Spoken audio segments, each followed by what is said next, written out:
নমস্কার প্রিয় দর্শক বন্ধুরা, আপনাদের সকলকে এই চ্যানেলে স্বাগত জানাই। ইতিমধ্যে আমরা সকলেই জানতে পেরেছি যে কার্তিক ঠাকুর কিন্তু আইবুড়ো নন বা অবিবাহিত নন বা চিরকুমার নন, তিনি কিন্তু বিবাহিত।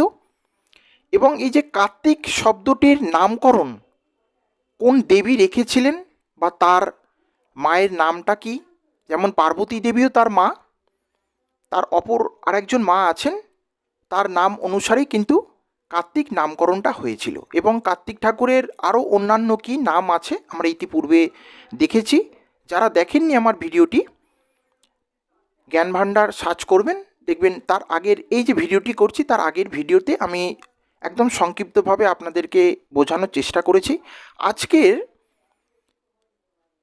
যে জিনিসটা আপনাদের সকলকে জানাতে চলেছি সেটি হচ্ছে যে কার্তিক ঠাকুর, তার স্ত্রীর নাম কি। কার্তিক ঠাকুর তো বিবাহিত হলেন, তো তার স্ত্রীর নাম কি আমরা কিন্তু এই জিনিসটি অনেকেই জানি বা অনেকে জানি না। এবং কার্তিক ঠাকুরের অপর নাম যে দেব সেনাপতি, এটা কীভাবে আমরা সকলেই জানি যে দেবতাদের তিনি সেনাপতি বলে তার নামটা হয়েছে হয়তো দেব সেনাপতি। তা সঠিকভাবে নয়, কিন্তু এটা যতটাই ঠিক আবার ততটাই ভুল। তো আজকে যেটা জানাতে চলেছি আপনাদের সকলকে, যে কার্তিক ঠাকুর যখন জন্মেছিলেন তার পরবর্তী ক্ষেত্রে কিন্তু আমরা এটা সকলেই জানি যে তারকাসুরকে তিনি বধ করেছিলেন। অর্থাৎ তারকাসুরকে বধ করবার জন্যই কিন্তু কার্তিক ঠাকুরের মূলত আবির্ভাব বা জন্ম হয়েছে, এটা আমরা সকলেই জানি। তো তার পরবর্তী ক্ষেত্রে সুরাপদ্মন নামে এক অসুরকে কার্তিক ঠাকুর বধ করেছিলেন। এবং সুরাপদ্মনকে বধ করবার পর দেবরাজ ইন্দ্র কার্তিক ঠাকুরের প্রতি খুব প্রসন্ন হন, তাকে খুব ভালোবেসে ফেলেন। এবং তার পরের মুহূর্তে দেবরাজের অর্থাৎ দেবরাজ ইন্দ্রদেবের কন্যার সঙ্গে কার্তিক ঠাকুরের বিবাহ হয়। তার কন্যার নাম হচ্ছে দেবসেনা। এই দেবসেনার নাম থেকেই কিন্তু কার্তিক ঠাকুরের নাম হয় দেব সেনাপতি।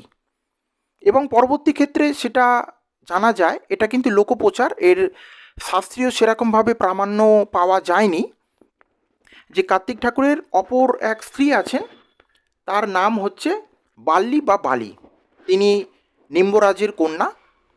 তো যাই হোক, এই যে দেবসেনা বা দেব সেনাপতি আমরা যেটা বলছি, এটাকে যদি আমরা ভাঙি যে তাকে দেব সেনাপতি কেন বলা হচ্ছে, না দেবসেনা হচ্ছে তার স্ত্রীর নাম, দেবসেনার অধিপতি। অধিপতি শব্দের অর্থ এখানে যেটা বলা হচ্ছে যে তার স্বামী বা তার ইষ্ট দেবতা। যেমন আমরা সকলেই জানি যে স্ত্রীর কোনো মেয়ের বিবাহের পর তিনি যখন স্ত্রী হচ্ছেন, তো স্ত্রীর অধিপতি তার স্বামী বা তার ইষ্ট দেবতা তার স্বামী হচ্ছে।